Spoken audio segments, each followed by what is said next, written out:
En el centro de la pampa vive un pimiento, sol y viento pa' su vida, sol y viento, sol y viento pa' su vida, sol y viento. Il y a un cri d'alarme qui surgit de la société civile dans l'arrondissement de Pierrefonds-Roxboro sur l'île de Montréal. Ce message est Sauvons l'Anse-à-l'Homme. Pour comprendre ce message, il faut visiter les prairies humides de Pierrefonds. Bonjour, je m'appelle Patrick Manard. Bienvenue à la 93e édition du Piment. Ça sera en français et en anglais. On est avec M. Matt Madison aujourd'hui. C'est un monsieur qui est un naturaliste, un expert des valeurs écologiques des terres comme ces terres ici, ces prairies humides du Pierrefonds. C'est quel type de terrain ici? En fait, selon les critères de reconnaissance des milieux humides, les premiers critères sont effectivement les critères de végétation.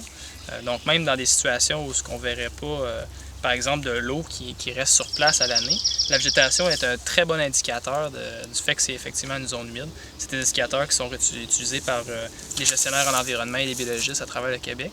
Ici, juste en regardant la végétation, on le sait effectivement qu'on se trouve dans une zone humide, malgré le fait qu'on se trouve effectivement dans un champ.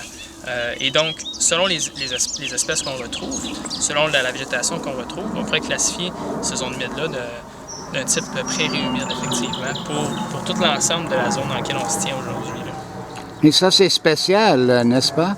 Ben, alors, c'est pas quelque chose qu'on trouve tous les jours. C'est un peu comme un habitat qui se trouve un petit peu entre le marécage et le marais. Dans un marais, on se trouverait avec pas mal plus d'eau. On serait quasiment en eau profonde avec des plantes aquatiques. Mais là, on se trouve avec des plantes, effectivement, de zones terrestres, mais dans une zone humide. Ce qui est surtout intéressant, c'est qu'en bordure d'une prairie humide, on a souvent des territoires qui sont plus secs, donc des prairies qui ne sont pas humides, ou encore des bosquets de végétation terrestre. Et le mélange de ces différents types d'habitats-là, tous ensemble dans une mosaïque, c'est ça qui crée vraiment une diversité d'habitats intéressants pour nourrir la faune, leur donner un habitat, un endroit pour se reproduire et un endroit pour nicher. Donc tout ça ensemble, c'est ce qui fait la mosaïque. Donc toutes ces choses, tous les habitants qu'on voit ensemble, ça fait une belle mosaïque pour la biodiversité dans ce secteur-ci. Alors dans cette vidéo, on va parler avec Matt Madison en français et avec David Fletcher en anglais. Deux experts qui se trouvent dans ce milieu extraordinaire. Have the deer been feeding here? Oh, absolutely they have. We can see it on here. I don't know whether you're able to get in with your camera, but we can see just here. We've got side growth coming in from lateral buds, but the stems of these, this is red osier dogwood, by the way, for obvious reasons given the color of the stems. You know, when I came out in March and came through here, every one of these, every single one of them was cropped off at the top. And in the meantime, the revegetation is coming in from the sides and it's making it bushier. Now this is the famous herd of deer that's actually uses this to sleep, for example. Show us a place where they sleep in this grass. Well, we had one. I think we just came by one here. It looks like, you see, we've got the flattening down of the grass. Matt, tu connais les Laurentides, tu connais l'Abitibi. Quelle est ton impression devant cet écosystème? C'est sûr que c'est absolument différent de ce qu'on a en Abitibi. Et même dans les Laurentides, dépendant d'où on est, là, on n'a jamais des basses terres comme ça. Donc on n'aura jamais des friches d'aussi grande valeur que ça, sur une aussi grande étendue que ça dans les Laurentides. Donc c'est vraiment un habitat qui est typique du sud des Laurentides, disons, dans les Laurentides, mais aussi dans le centre, dans le coin de Montréal et sur les rives, si on veut. Et c'est rare encore dans ces endroits-là qu'on a des friches qui sont intouchées, que les gens ne sont pas dedans en train de couper le foin à tous les mois, là. Donc, un des gros problèmes en conservation, c'est oui, il faut protéger des terres pour la conservation, mais aussi une manière dans comment on gère nos friches. Il y a tellement de biodiversité qui sont adaptées à des milieux comme ici, mais que, par exemple, on vient faucher le foin à tous les mois et l'habitat devient inexistant pour les oiseaux et les nicheurs. Ou un exemple facile, c'est les tortues. Il y a des tortues qui vont venir ici, du cours d'eau, pour pondre leurs œufs. Mais si on passe avec la machine pour couper le foin, on ramasse leur carapace, puis ils ne survivent pas, là. Donc, c'est rare qu'on a des friches comme ça, qui sont laissées à l'abandon et qui sont redonnés à la nature, si on veut. Et c'est ça qui est le point d'intérêt pour ce qu'on est en ce moment. Là. Il y a un oiseau en haut qui chante, là. C'est quelle sorte d'oiseau, là? Ça, c'est un cri d'alarme qui est donné par le carouge à épaulettes. C'est une espèce qui se trouve souvent dans des friches humides ou dans des marais. Et en gros, c'est le mâle qu'on entend en ce moment, qui fait savoir à tous les autres mâles du coin qu'il y a sûrement un prédateur dans le coin, qui serait nous, en fait. Là. Donc lui, son comportement habituel, c'est se tenir à quelques points repères sur son territoire et le défendre de ses voisins. Il chanterait un chant pas mal différent de ça pour le faire, pour défendre son territoire, mais quand que, tout d'un coup, il y a un prédateur qui rentre dans le coin, là, il change son chant, puis il invite tous les autres mâles autour de se battre avec lui contre le prédateur. C'est pour ça qu'on voit souvent des carouges à épaulettes se battre contre les corneilles ou même contre les aigles ensemble en groupe. Mais une fois que la menace est passée, ils sont de retour ennemis puis ils se battent pour leur territoire. Là. Dans cette direction-là, il y a des maisons, peut-être c'est un quart de mille, cachées maintenant. Mais ces gens-là, ils vont perdre quelque chose aussi, hein, n'est-ce pas? Il s'agit, si ces gens-là savaient la valeur de ce qu'il y a ici, et ils trouveraient un intérêt. En fait, comme on dit toujours, moi et M. Fletcher, les gens vont protéger les choses pour lesquelles ils ressentent une valeur. Puis dans la mesure des cas, dans la majorité des cas, en fait, les gens, ils savent pas quel genre de valeur qu'il y a derrière chez eux. Et ça prend un tout petit peu d'éducation et de sensibilisation pour que ces gens-là découvrent qu'il y a une valeur en s'y intéressant.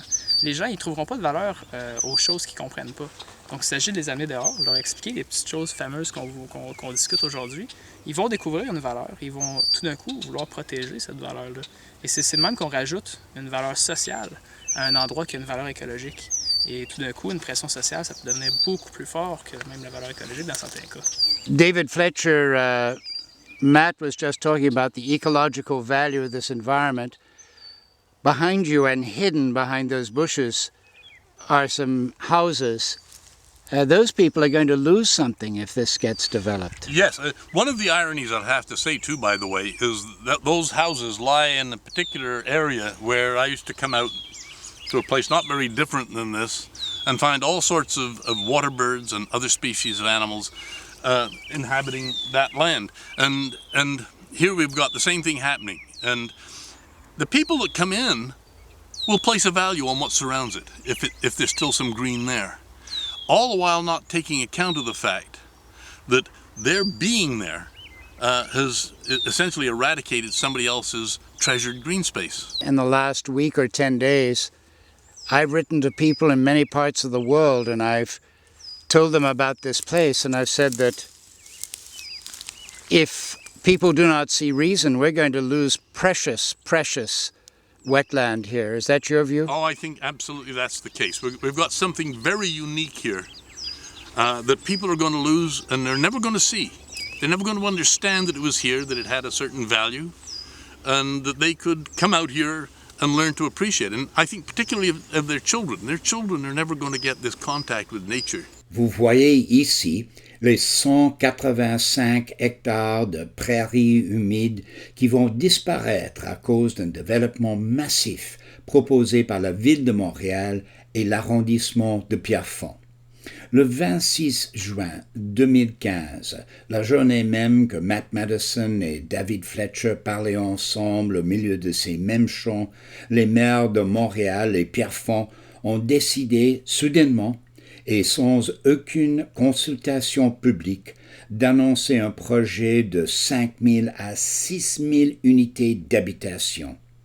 Le projet a suscité une réaction négative tout de suite.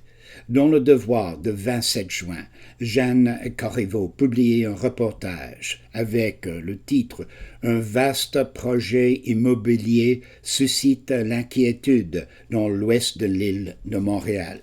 Alors, dans cet article, dans le Devoir, David Fletcher est cité et ça vaut la peine de répéter ces mots exacts. Fletcher a dit « Ce n'est pas un projet de développement durable comme le prétend l'administration. Il y a là tout un écosystème. Si ces terrains disparaissent, l'impact va être important. » En fait, c'est là qui est la valeur. C'est la génération future. Et moi-même, j'étais amené dans ce domaine-là à cause d'une activité dans ce genre-là. Il s'agit d'amener les gens ici, surtout à bas âge, pour qu'ils découvrent que c'est plus que seulement leur cour arrière. C'est plus que seulement un terrain pour jouer au soccer. Qu'effectivement, à tous les jours qu'ils vont venir ici, ils vont trouver des choses différentes. Et c'est cet émerveillement-là chez l'enfant qui lui apporte cette valeur. C'est un peu la fin de notre journée assez remplie de péripéties. Il y a eu beaucoup de choses qui sont passées aujourd'hui. On va en entendre parler bientôt.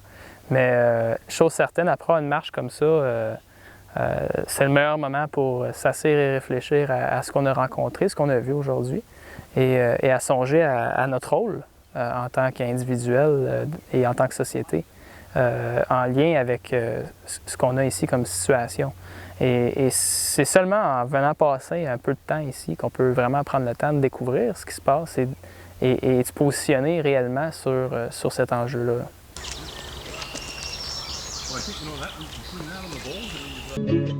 En el centro de la pampa vive un pimiento. En el centro de la pampa vive un pimiento.